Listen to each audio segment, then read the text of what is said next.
The heavy cream cardstock of the wedding invitation felt perfect between his fingers, a symbol of a life built on 30 years of careful compromises and polished surfaces.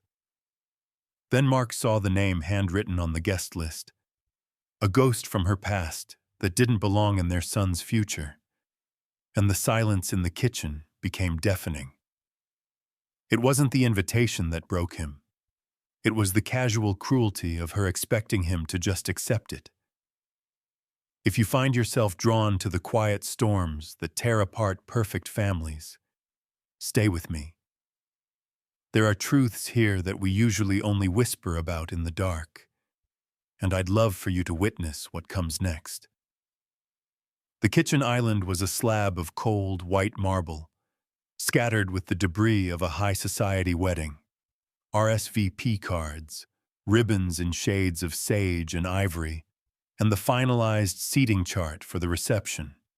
Outside the floor-to-ceiling windows, the Westchester rain blurred the lights of the distant neighbors, turning the world into a smear of gray and gold.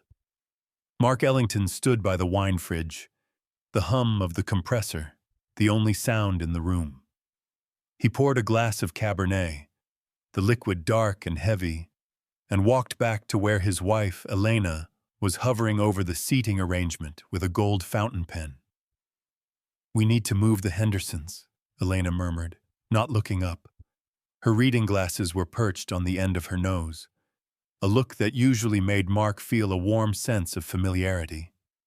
Tonight, it just felt clinical. "If we put them near the band, Sarah will complain about her migraine all night." "Put them at table 9, Mark said, his voice steady. "Next to the cousins." Elena nodded, scratching a note. "Good idea." Mark leaned over her shoulder, his eyes scanning the list of names. It was a roster of their life together.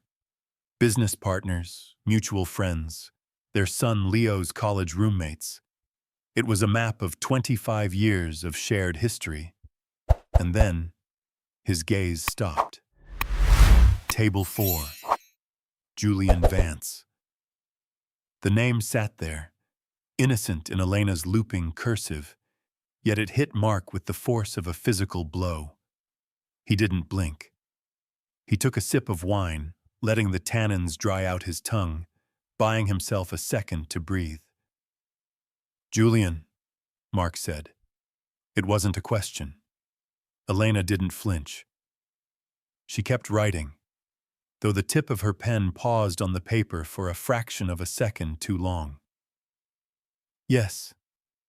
He's in the city for a gallery opening. I thought it would be nice. He hasn't seen Leo since Leo was a baby." Mark looked at the back of her neck, at the elegant twist of her hair. Julian Vance, the artist, the soulful, tortured genius Elena had lived with in the village before she met Mark, the man she had cried over the night before her own wedding to Mark, the man Mark had spent 2 decades trying to be better than, more stable, more successful, more present. "You invited your ex-boyfriend to our son's wedding," Mark stated, his tone flat. Elena finally turned around, taking off her glasses. Her eyes were tired but defiant. "Mark, honestly, it's been nearly 30 years. We're adults. He's an old friend. It would have been rude not to, considering he reached out." "He reached out?" "Just a congratulatory email about the engagement announcement in the Times," she said, waving a hand dismissively. "Don't make this into a thing, Mark. It's not a thing. It shows we're secure. It shows we're civilized." Civilized. That was Elena's favorite word. It was the word she used to bury emotions she didn't want to deal with. Mark looked at her, really looked at her. He saw the beautiful woman he had worshipped, the woman he had built this house for, the woman whose shadows he had chased away with patience and money and unwavering loyalty. He realized, with a sudden, freezing clarity, that she didn't see him. To her, he was the furniture. He was the checkbook. He was the man who would never leave, because he never had. Inviting Julian wasn't about being civilized. It was a test. Or worse, it was a nostalgia trip she felt entitled to take, at his expense, on the most important day of their son's life. She waited for him to argue. She was ready for the fight. She had her defenses prepped: accusations of jealousy, insecurity, controlling behavior. Mark swirled the wine in his glass. He felt a tether snap inside his chest. It was a quiet sound, like a dry twig breaking in a winter wood. "Okay," Mark said. Elena blinked, her prepared arguments dying in her throat. "Okay?" "Sure," Mark said, taking a sip. "Invite him. If it makes you happy, Elena, that's all that matters." Relief washed over her face, masking the faint confusion in her eyes. She smiled, stepping forward to touch his arm. "Thank you, darling. I knew you'd understand. You're always so reasonable." "I am," Mark agreed. He gently pulled his arm away, ostensibly to reach for the bottle of wine. "I'm going to head up to the study. I have some emails to finish before the weekend." "Don't stay up too late," she called after him, turning back to her list, already humming a soft tune. Mark walked out of the kitchen, the marble cool beneath his socks. He climbed the stairs to the second floor, his hand trailing along the polished banister. He didn't go to his study. He went to the master bedroom. He pulled his leather weekender bag from the back of the closet. He moved methodically, without anger, without haste. He packed 3 shirts, his toiletries, his passport, and the checkbook for his private account. Downstairs, he could hear the faint scratch of the pen against paper as Elena finalized the arrangement for table 4. She was planning the perfect party. She had no idea she was planning it alone. Mark zipped the bag shut. The sound was the loudest thing in the house. The walk from the bedroom to the home office felt like crossing a border. Mark moved through the hallway, lined with black and white family portraits. Leo's graduation, a summer in the Hamptons. Their 20th anniversary in Paris. In every photo, Elena was radiant, the center of gravity, while Mark stood slightly behind or to the side, the anchor that kept the balloon from floating away. He realized now that being an anchor was just a polite way of saying he was a weight she dragged along. Inside his study, the air smelled of old paper and leather. He sat at his mahogany desk and woke his computer. The blue light of the monitor washed over his face, harsh and unforgiving. He didn't hesitate. He logged into their joint accounts, the ones he had managed meticulously for decades. He didn't empty them. He wasn't vindictive. He left enough for the wedding, for the caterers, for the florist who was charging a fortune for white hydrangeas. He left enough to keep the lights on for 3 months. But his personal assets, the inheritance from his father and his liquid savings, he moved them. A few clicks, a 2-factor authentication code sent to his phone, and the numbers on the screen shifted. It was a silent severance, cleaner than a knife. Downstairs, he heard Elena's voice. She was on the phone, likely with the wedding planner or perhaps her sister. Her tone was light, airy, the voice she used when she felt she was winning. "Oh, Mark is fine with it," she was saying, her voice drifting up the ventilation shaft. "He's actually very supportive.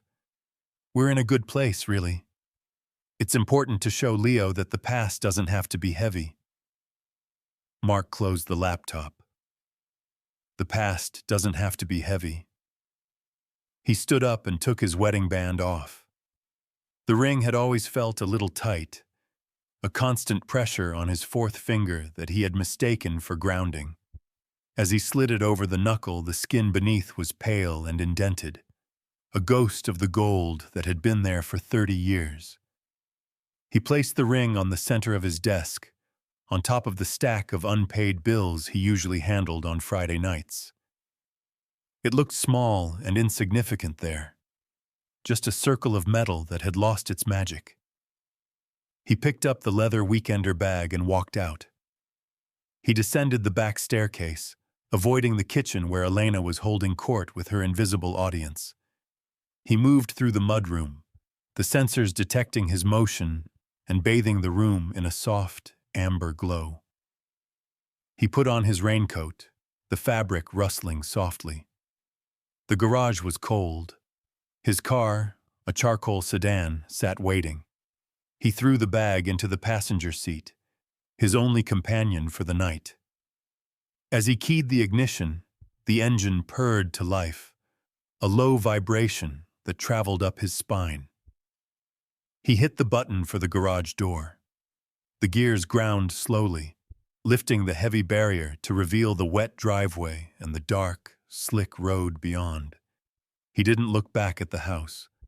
He didn't look at the warm yellow light spilling from the kitchen window, where his wife was likely pouring herself a celebratory glass of Chardonnay, congratulating herself on managing her husband and her ex-lover in the same breath. Mark backed the car out. The rain hammered against the roof, a rhythmic drumming that drowned out the quiet voice in his head, asking if he was making a mistake. He shifted into drive. He wasn't just leaving a house. He was leaving a role he had been miscast in for 3 decades. As the car slipped through the iron gates and turned onto the main road, the phone in his pocket buzzed. A text message. He ignored it. The wipers slashed back and forth, clearing his vision, erasing the water as fast as it fell. For the first time in years, the road ahead was completely dark, and for the first time in years, Mark felt like he could finally breathe.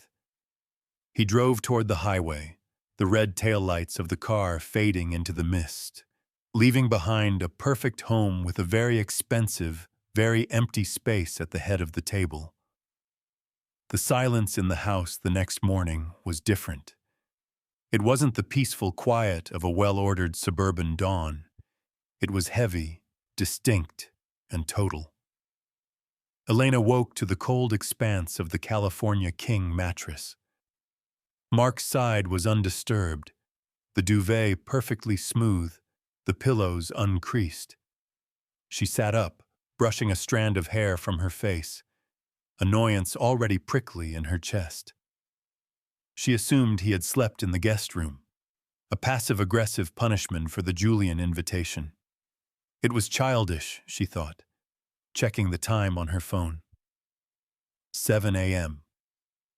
He should have been up, making coffee, checking the weather for the rehearsal dinner. She went downstairs, her silk robe trailing on the carpet. The kitchen was pristine. No smell of roasted beans. No newspaper on the counter. "Mark?" she called out. Her voice sounded thin in the high-ceilinged hallway. She found the first sign of disaster in the study. The door was ajar. She walked in, ready to scold him for sulking, but the leather chair was empty. Her eyes were drawn immediately to the center of the mahogany desk. The gold band sat on top of a stack of invoices like a paperweight. Elena stared at it. She didn't touch it. Touching it would make it real. Beside it, there was no note, no dramatic letter, just the ring and the absence of the man who had worn it for 30 years. She picked up her phone and dialed his number. It went straight to voicemail, a mechanical, impersonal click that felt like a door slamming in her face. She called again, and again. Panic, cold and sharp, began to prick at her skin. The rehearsal dinner was in 10 hours. The caterers were arriving at the venue at noon. Leo and his fiancée, Sarah, were driving up from the city. She couldn't tell them. She couldn't let this, Mark's tantrum, as she tried to frame it in her mind, ruin the narrative of the perfect weekend. When Leo arrived 2 hours later, bounding into the foyer with his suit bag over his shoulder, Elena was dressed, her makeup flawless, her smile tight but fixed. "Where's Dad?" Leo asked, looking around. "Is he checking the tent?" "He's handling a crisis," Elena lied smoothly, the falsehood tasting like copper in her mouth. "A structural collapse at the Miller site in Boston. He had to fly out first thing. He's devastated, but he'll try to make it back for the ceremony tomorrow." Leo frowned, his brow furrowing in a way that looked exactly like Mark. "That sucks. He never misses stuff." "You know your father," Elena said, turning away to adjust a flower arrangement that didn't need adjusting. Duty calls. The lie bought her time, but it didn't buy her peace. By 6 o'clock, the rehearsal dinner at the country club was in full swing. The room was bathed in amber light, filled with the murmur of guests and the clink of silverware. Elena moved through the crowd alone, accepting sympathies for Mark's emergency, feeling the weight of the ring she had slipped into her clutch purse dragging her down. Then, the doors opened. Elena turned, her heart hammering a rhythm she thought was anticipation. Julian Vance stood in the entryway. For weeks, Elena had replayed the highlight reel of their 20s in her head. Julian with paint-splattered jeans, Julian with the wild hair, Julian with the intensity that made the air crackle. She expected that man to walk through the door. Instead, she saw a stranger. Julian was balding, the long hair now thin and tied back in a ponytail that looked desperate rather than artistic. He wore a velvet blazer that was slightly too tight around the middle, the fabric worn at the elbows. He looked small. He looked tired. He looked like a man who had spent 30 years talking about potential rather than fulfilling it. He spotted her and smiled, his teeth slightly yellowed. "Elena," he said, opening his arms, his voice louder than necessary. "My muse." He moved to hug her, and the smell hit her, not the scent of turpentine and rain she remembered, but the stale odor of cigarettes and cheap cologne. Elena stiffened, accepting the embrace like a statue. Over Julian's shoulder, she saw the empty chair at the head of the table, Mark's chair. The contrast was violent. She had invited a memory and received a relic, and in doing so, she had driven away the only thing in her life that was actually solid. "Where's the husband?" Julian asked, pulling back, his eyes darting around the room with a hunger that looked less like curiosity and more like envy. "He's working," Elena said, her voice brittle. "Shame," Julian smirked, reaching for a glass of champagne from a passing waiter. "I was looking forward to meeting the competition." Elena looked at the man she had almost destroyed her marriage for, and then at the empty seat where her husband should have been. For the first time all day, the panic subsided, replaced by a sick, heavy feeling in the pit of her stomach. It wasn't fear anymore. It was regret. The country club dining room was a study in controlled elegance. Cream-colored tablecloths, crystal stemware catching the candlelight, and the hushed, polite murmur of 40 guests navigating the first-course fosse of lobster bisque. It was the kind of room Mark knew how to work effortlessly. He would have known exactly when to compliment the father of the bride on his golf game and when to signal the waiter for more wine without breaking eye contact. Without him, the table felt like a ship listing to one side. Elena sat at the head of the long table, the empty chair to her right serving as a silent, gaping accusation. To her left sat Julian. He had already finished his third glass of Pinot Noir before the entrees arrived. "This place," Julian said, his voice carrying just a decibel too loud over the soft jazz playing in the background. He gestured with a breadstick, crumbs falling onto the pristine linen. "It's very sterile, isn't it? Very curated. Reminds me of that gallery in Soho that refused to hang my blue period pieces because they were too visceral." Elena forced a tight smile, feeling the gaze of Sarah's parents, staunch conservatives from Connecticut, drifting toward them. "It's traditional, Julian. Sarah wanted something classic." "Classic is just a euphemism for safe," Julian scoffed, leaning in closer to her. The smell of stale tobacco clung to his velvet jacket, cutting through the delicate aroma of the soup. "You never used to like safe, Elle. Remember the loft on 4th Street? We slept on a mattress on the floor and ate takeout by candlelight because we couldn't afford electricity. That was real. This?" He waved a hand dismissively at the room. "This is a costume drama." Elena felt a flush creeping up her neck. 30 years ago, that sentiment would have sounded revolutionary and romantic. Now, coming from a man in a frayed jacket eating a free meal at her son's wedding, it just sounded bitter. "We were 20, Julian," she said, her voice low. "We grew up." "Did we?" He looked at her, his eyes bleary and searching. "You look exactly the same. A little more polished, maybe. A little more hardened." He reached out and placed his hand over hers on the table. His palm was damp. Elena flinched. The contact felt alien, intrusive. She instinctively pulled her hand away, reaching for her water glass. Down the table, she saw Leo watching them. His expression wasn't one of curiosity. It was one of confusion and mild disgust. He looked from Julian's retreating hand to the empty chair beside his mother. "Where did you say Mark was again?" Sarah's mother asked from across the table, her tone polite but probing. "It's such a shame he's missing the speeches." "A structural emergency in Boston," Elena repeated, the lie feeling heavier each time she spoke it. "He's heartbroken to be away." "Mark is a machine," Julian interjected, pouring himself more wine without waiting for the server. "Always the reliable one. The pillar of industry. I suppose someone has to pay for the lobster, right?"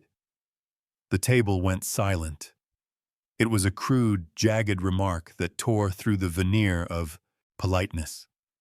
Elena stopped breathing for a second.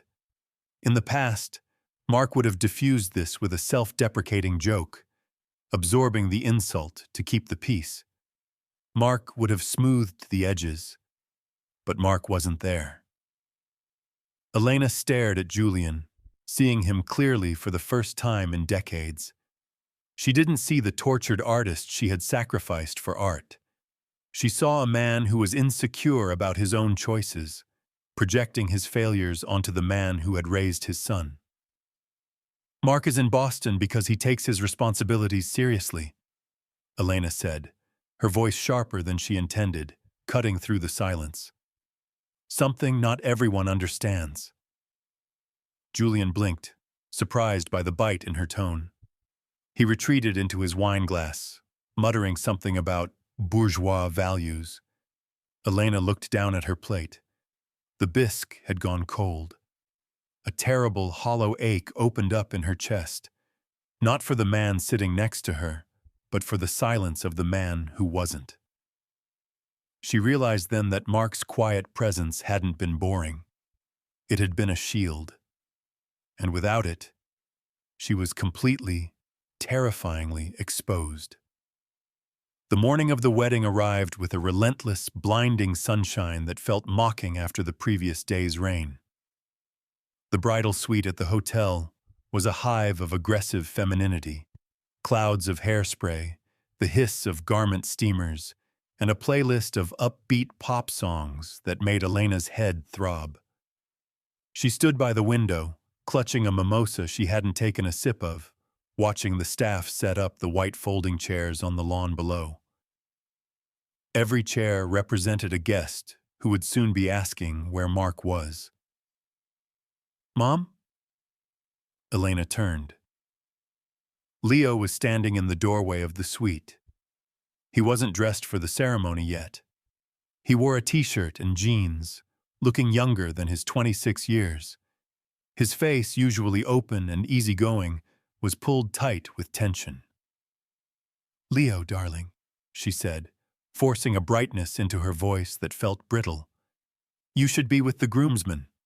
Is your tie tied? Do you need help with the cufflinks?" "I don't need help with the cufflinks," Leo said quietly. He walked further into the room, closing the door behind him, muffling the laughter of the bridesmaids. "I need to know where Dad is." "I told you," Elena said, turning back to the window, unable to meet his eyes. "The collapse in Boston. It's a legal nightmare.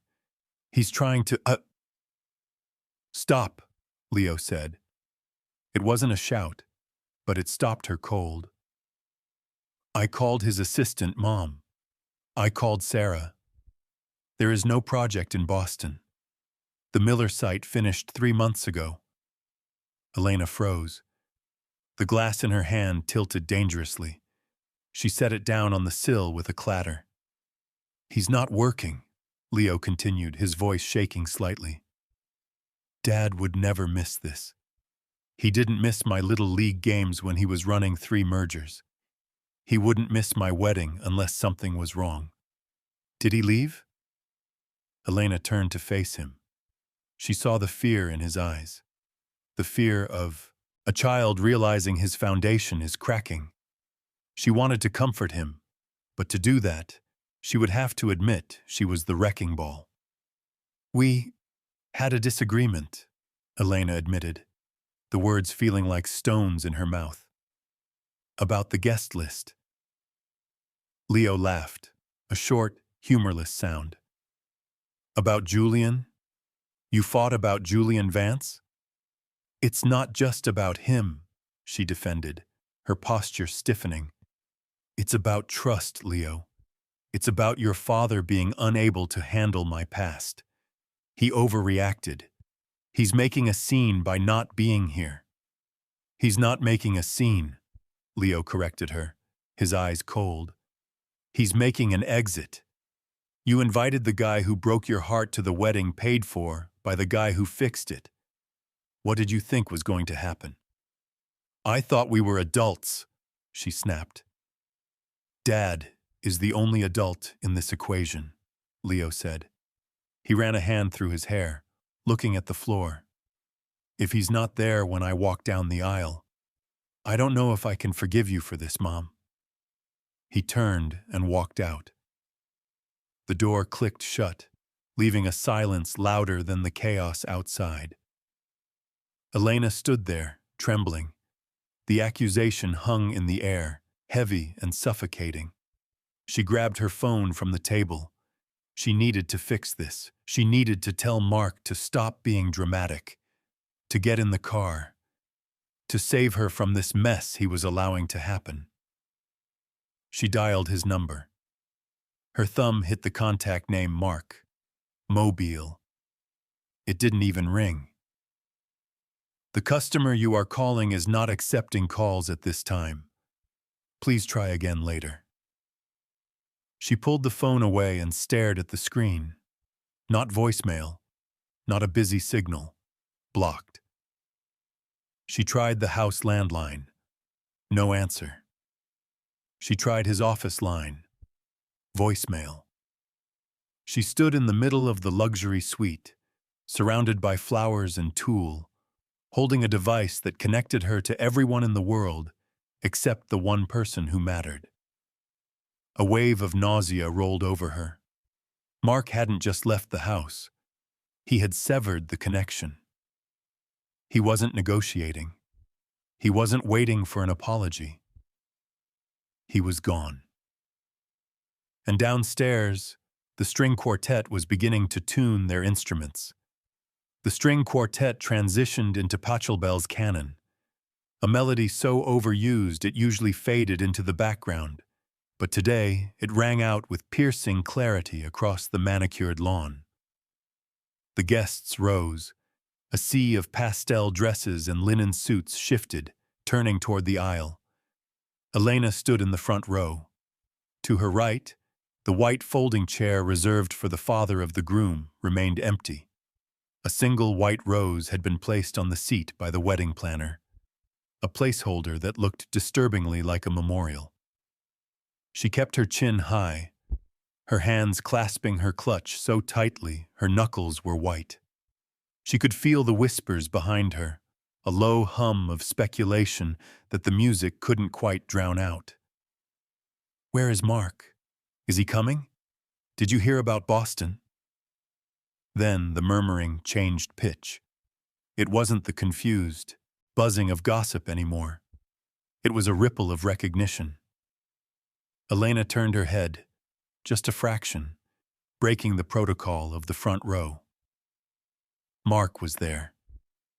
He stood at the very back of the seating area, just beyond the last row of chairs, under the shade of a sprawling oak tree.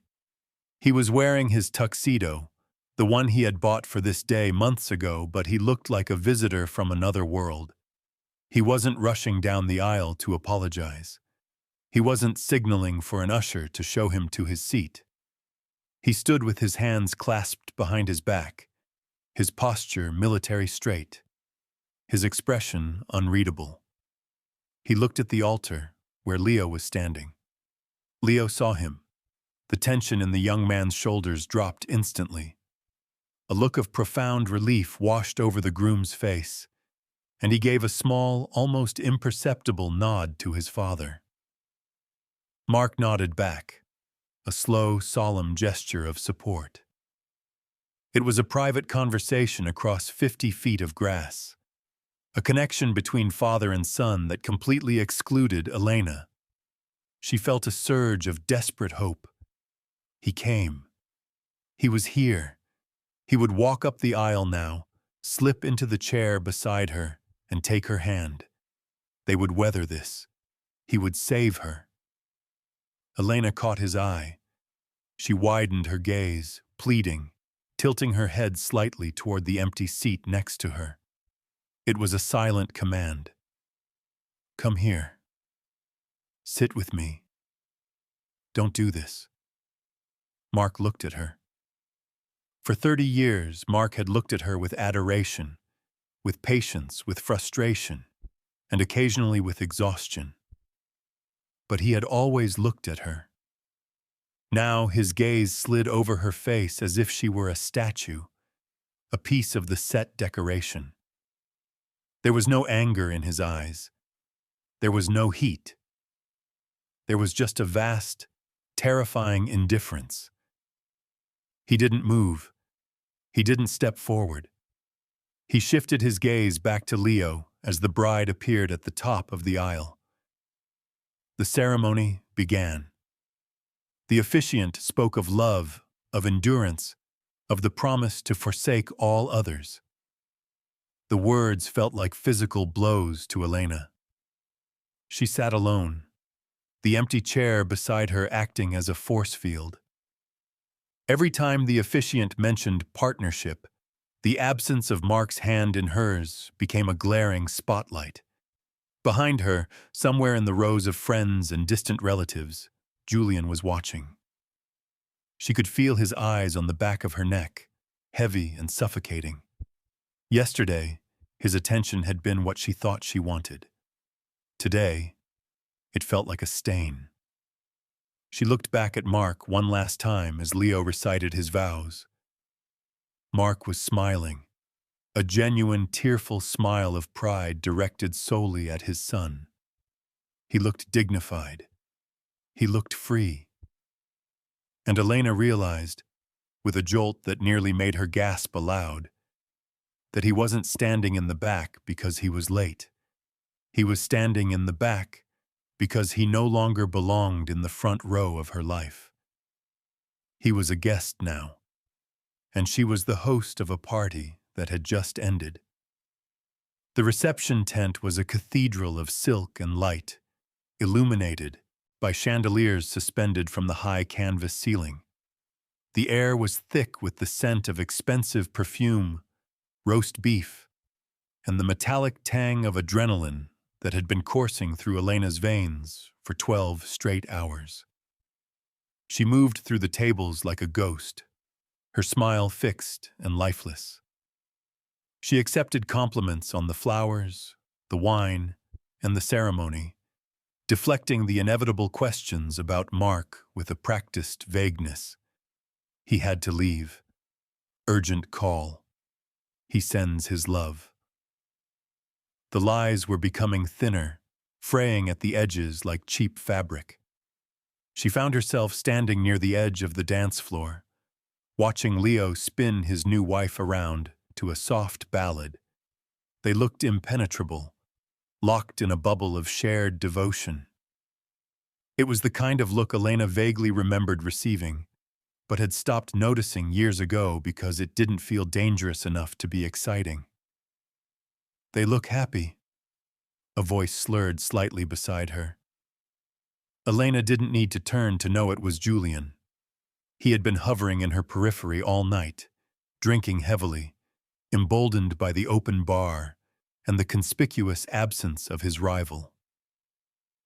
"They are," Elena said, taking a sip of her sparkling water. She wanted to walk away, to hide in the restroom, but her feet felt leaden. "It's funny," Julian said, stepping closer, too close. He encroached on her personal space, radiating a heat that felt cloying. Mark leaves, and suddenly the air feels lighter, less judgmental. "He didn't leave because he wanted to," Elena defended instinctively, though she knew it wasn't true. "He left because he couldn't handle the competition." Julian laughed, a wet, self-satisfied sound. He reached out and took her empty glass, setting it on a passing waiter's tray. "Dance with me, Elle, for old time's sake." "No, Julian, I don't think that's appropriate." "Appropriate?" He scoffed, grabbing her hand. His palm was damp and calloused, but not in the way Mark's hands were calloused from gardening or building things. It felt clammy. "Since when do you care about appropriate? You're the girl who skinny dipped in the Hudson. Come on, one dance, let them talk." He pulled her toward the dance floor. The band had switched to a slow, sultry jazz number. Elena resisted for a moment, but the eyes of the guests were upon them. Sarah's mother, the neighbors, the judge's wife. To pull away violently would cause a scene. To submit was to endure. She let him pull her into the circle of couples. Julian pulled her tight against him, his hand sliding too low on her waist. He smelled of red wine and stale smoke, a sharp, acidic scent that made her stomach turn. He buried his face in her hair. "I knew you still wanted this," he whispered against her ear. "I saw the way you looked at me yesterday. Mark is a wallet, Elena. I'm the soul. We can fix this. We can start over." The words, meant to be seductive, acted like a bucket of ice water. Elena pulled her head back, looking at him. She saw the bloodshot eyes, the needy tilt of his mouth, the arrogance masking a deep, pathetic insecurity. She realized with a crushing weight that she hadn't been in love with Julian for decades. She had been in love with her own youth. She had been in love with the idea of him, preserved in amber, safe from the reality of bills and aging and compromise. But the reality was here, sweating on her silk dress, insulting the man who had given her everything. Mark wasn't a wallet. Mark was the foundation. Mark was the person who held her hair back when she was sick, who listened to her rant about gallery politics for hours, who loved her enough to let her make this mistake, and enough to leave when she disrespected him. "Get off me," Elena said. Her voice was low, but it was made of steel. Julian blinked, his smile faltering. "What?" "I said, get off me." She placed her hands on his chest and shoved him hard. He stumbled back, his heel catching on the edge of the dance floor. A few couples nearby stopped and turned.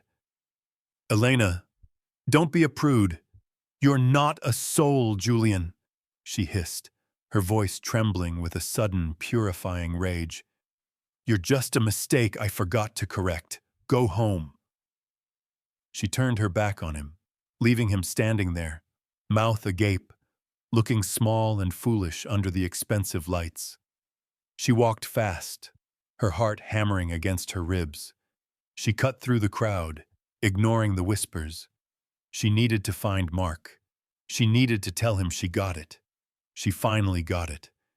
She pushed through the tent flaps and out into the cool night air. The parking valet station was just ahead. "Excuse me," she said to the young attendant, breathless. "My husband, Mark Ellington. Did you see him?"